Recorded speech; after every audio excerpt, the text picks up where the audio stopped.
Last week, the Ohio State defensive linemen were purple people eaters. Yes.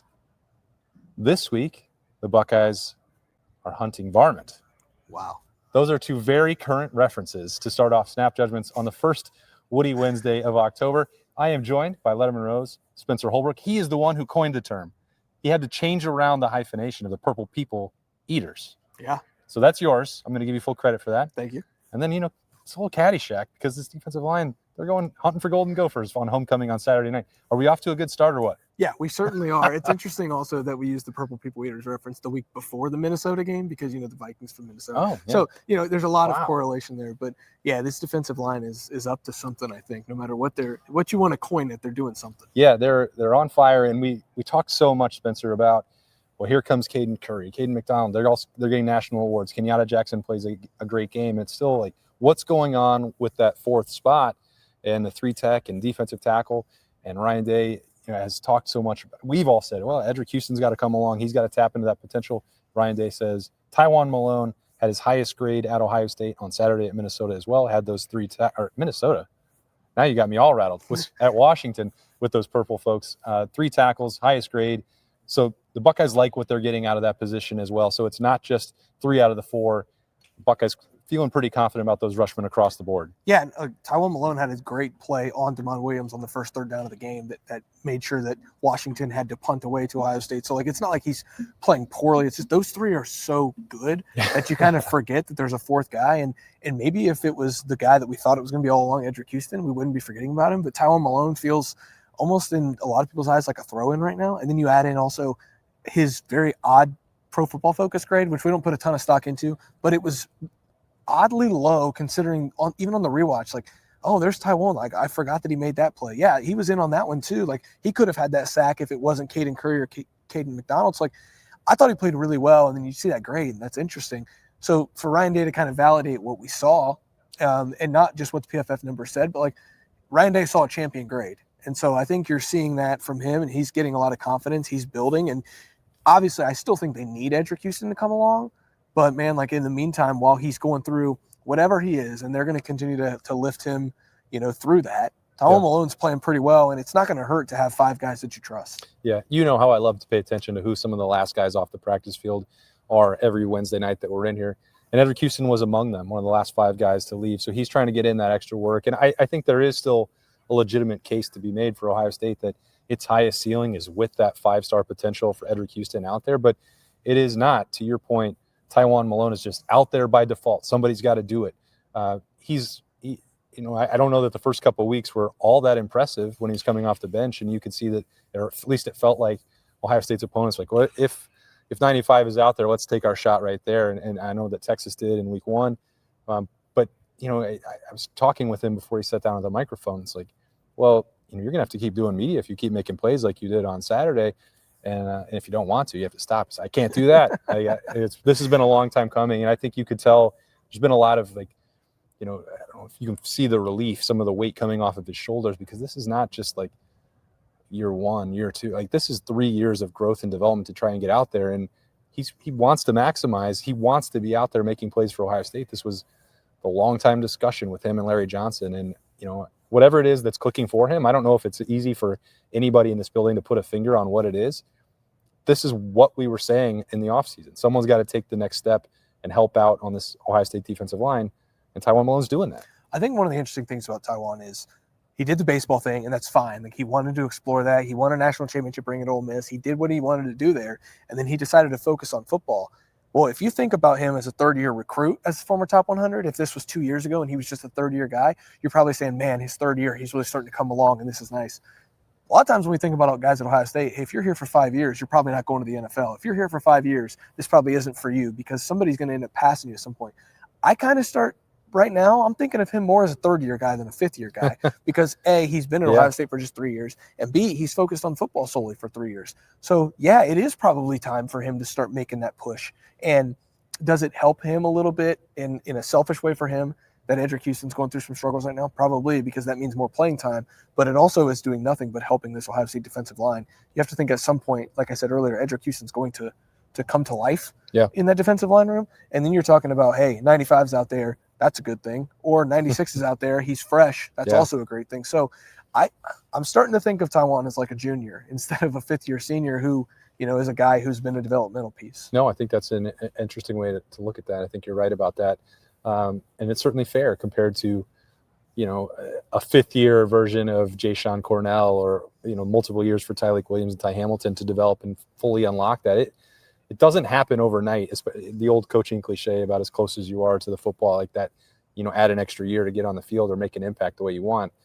Whatever it is. I mean, Taiwan Malone is doing it now. He was among a handful of Buckeyes to talk after practice on Wednesday night. We had Ryan Day, Austin Serveld, Luke Montgomery, Aaron Scott. Who else do we have, Spencer? Jaden Fielding, Jalen McClain. What stood out to you?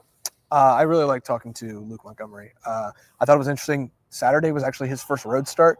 We don't think about that because he played in the Neutral Site National Championship game and the Neutral Site Cotton Bowl and the Rose Bowl. And Neutral Site Cotton Bowl. Yeah, I mean, you know what I'm saying. The Tennessee game, he played in that, but he had never played in like a true road environment.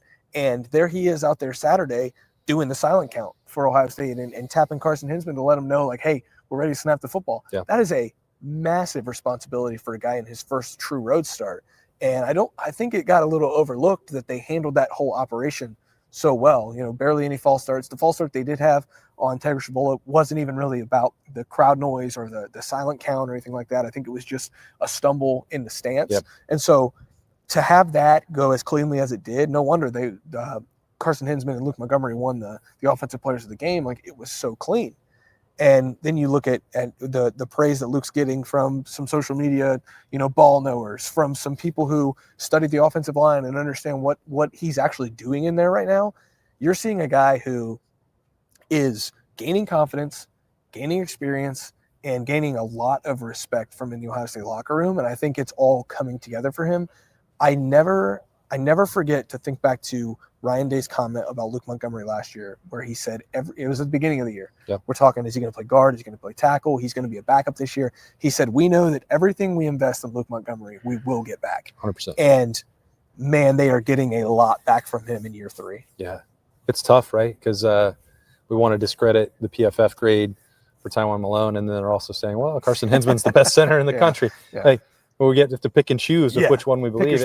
You always have to take it with a grain of salt. But I do think that it's not hard to see what's going on with Carson Hinsman and, the next step forward for Luke Montgomery, because to take it back to what you were talking about with a different perspective on how long somebody's been in the program, how much experience they have, Saturday is a great example, as you mentioned, for Luke Montgomery in a first road situation. It's really less than a full season that he's been out there as a starter overall. Now it's broken up, and those games in the playoff were critically important, and those were high leverage snaps, and he showed what he can do.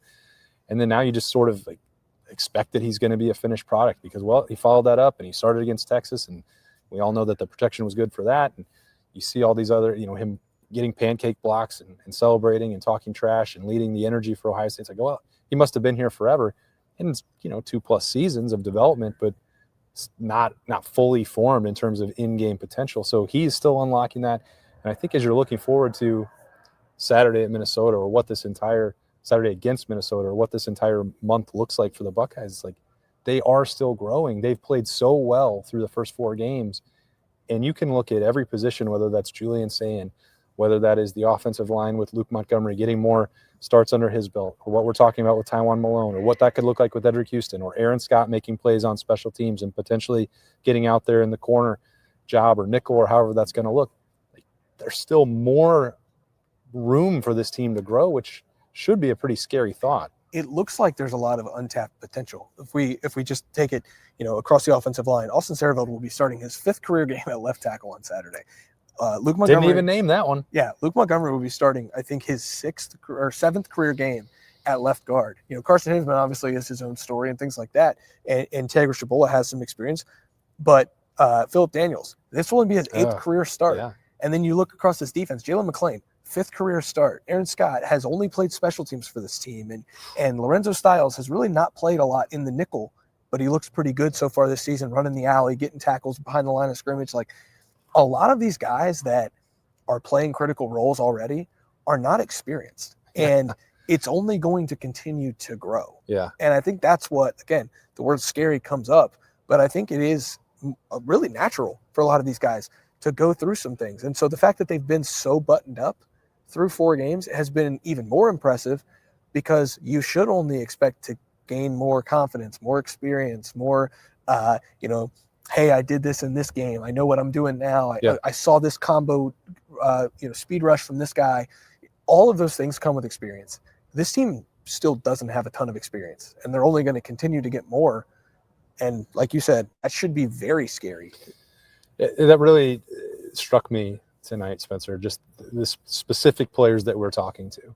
Like, Taiwan Malone is making plays and he's on the rise. And it's like, well, you hope that happens if you're Ohio State, or if you're Larry Johnson, you're Matt Patricia. You're seeing it happen as he gets, more comfortable being on the field. He had been working plenty on the practice field over the previous couple of years, but it's not like Tyleik Williams and Ty Hamilton were leaving a ton of other reps for anybody, including Caden McDonald.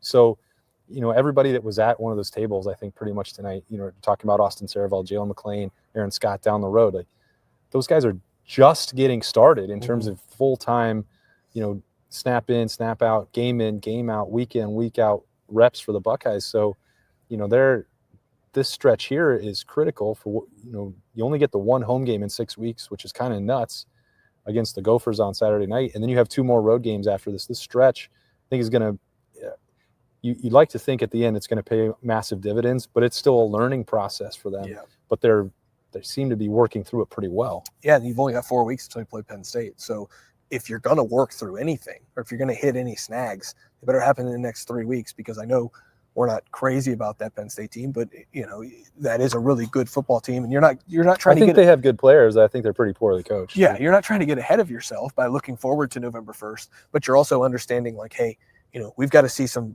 building blocks against Minnesota that we can take on the road with us to Illinois. We've got to make sure that we're buttoned up and avoid an upset at Illinois, so we can take it and play Wisconsin, which we all know kind of what the deal is there at this point. But you are trying to steadily climb and learn some things about yourself, while also understanding, like, hey, there's a couple things in the middle of this that you've really got to be ready for. Yeah. And so I think this is a huge week, not just for, hey, it's a Nike in the shoe, you get your only home game, like you said, in 6 weeks, but like, hey, we got to see something here. You got to see a step from Julian Sane. You've got to see a step from Edric Houston. I think it's a critical week for 96. This is a big week for, the right side of that offensive line, making sure that they're living up to what the left side is doing, because I think the left is a little bit ahead of them right now. So, like, everything that Minnesota is not and will not show about the Buckeyes, I think the Buckeyes can show about themselves on Saturday night. And I truly think this is like one of the most critical games of the year, because you have to show a lot to know that you're ready for Illinois and Penn State here in the next few weeks after that. I think that always we have a rule on Snap Judgments and on the Austin Birm Show. When Ryan Day is talking into a live microphone, you listen and you pay attention. And if there's ever a time that he answers a question and then he says, hold on a second, I got a little bit more to say, you definitely better be paying full attention to that. And so if there was any chance, and this is what I think Ryan Day is on alert for, a chance of, okay, you accomplished something on the road, you hyped up the matchup with Washington, ooh, you're home for homecoming, and then you got a night game, you might get comfortable. No complacency. You need to be the hungriest and most desperate. Those are the words, right? Yeah. Hungriest and most desperate team in the country every single day. That was circled back. Ryan Day, no accidents. And that was reiterated. And if you didn't pay attention to that, and you don't think that was the message right over there about an hour ago to the Buckeyes, you're very off base. He even used a pseudo swear word tonight, which he never does, talking about how ticked off this team needs to be, just because, he really wants some intensity. He's talking about thinking back to when they were fighting each other in spring and he had to stop practice. And I think that's what he's trying to bring out of this team this week. Like, hey, you have not done anything yet. And, that's right. After Saturday, he got asked about the historic pace that this defense is on. And he's like, I do not care. I could not care. He did not want to talk about that at all. We're nowhere near where they need to be. Now he's talking about being desperate and hungry. And somebody even asked him tonight, like, how do you get that from the reigning national champions? And he said, it's a mindset. If you don't have it, you're in the wrong spot. Yeah, you're not welcome here almost. Yeah. And he didn't say that, but you almost get the sense of, like, they only want those guys who are completely, like, nasty, desperate to win, desperate to be just on the practice field for one more day to get that extra rep. Yeah. it's a great message in a message, but it has to hit. And I think that's one thing that he's trying to just drive home right now with this team is like, if you think you've done anything, you haven't. And so you need to take it to another level. Yeah, I think we'll be able to tell what that level of buy-in is on Saturday night, 7:30, NBC in the Horseshoe, which, again, is right over there. You can't miss it. Happy birthday to Jeremy Birmingham. That is why he's not on Snap Judgments. Thank you very much to Spencer Holbrook. You can get all of his work at Lettermen Row. I believe, is there a special going on right now, or just come hang out? $1 for 7 days. And so you get through the Minnesota game, and then you get to half of the road trip to Illinois, and then we can just talk about pricing after that. That's all right. We will. And then you can talk to all of us, including Mick Walker on the board over there at Lettermen Row. It's fun. Come hang out. It's the place to be. It is. We call it the Letterman Lounge for a reason. Yeah, it's fun and it's a casual joint. Just wow. like, yeah, I know. Just like some other places that we Synergy. know. But this right here, this was Snap Judgments. You could get that on 97.1 The Fan, their YouTube channel, 10 TV, 10 TV Plus, Apple, Spotify, anywhere you get podcasts. Download, like, subscribe, do all of it. We appreciate you for watching and listening. I appreciate Spencer Holbrook for filling in for Birm on his birthday. I am merely Austin Ward. We'll be back again with The Beat on Thursday. It's 1, 2, 3 thoughts when we get back there tomorrow. We'll see you there. Happy birthday, Birm.